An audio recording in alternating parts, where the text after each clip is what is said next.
কারো পৌষ মাস, কারো সর্বনাশ, এই কথারই যেন একটা জ্বলন্ত প্রতিফলন আর্জেন্টিনা ব্রাজিলের ম্যাচ। প্রথমে কিন্তু আর্জেন্টিনা খেলে এবং পেরুর সাথে 1-0 গোলে জয়লাভ করে,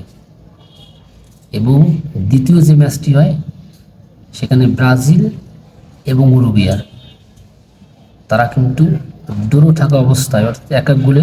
ড্র করে, এবং তারা ম্যাচ ড্র অবস্থায় তারা ম্যাচ শেষ করে। এর আগে কিন্তু ব্রাজিল আগের ম্যাচ একটা ছিল, যেটা গত ম্যাচটা, সেখানে কিন্তু তারা 1-1 গোলে ড্র করে, এবং সেইখানে কিন্তু একটা ভিনিসিয়াস জুনিয়র প্লান্টি পেয়েছিল, সেই প্লান্টিটা কিন্তু সে মিস করে, যার কারণে দল কিন্তু একটা লিড থেকে বঞ্চিত হয় এবং 1-1 গোলে সমতা নিয়ে বিদায় নেয়। আর ঠিক যদি আগের ম্যাচের কথা বলি আর্জেন্টিনা, তারাও কিন্তু 2-1 গোলে ব্যবধানে কিন্তু পরাজয় বরণ করে, এবং দারুণ কামব্যাক আজকের ম্যাচ পেরুর সাথে যে গোলটা করলো লাউতারো মার্টিনেজ, অসাধারণ, নিঃসন্দেহে অসাধারণ গোল, এবং অ্যাসিস্ট হিসাবে লিওনেল মেসি, যার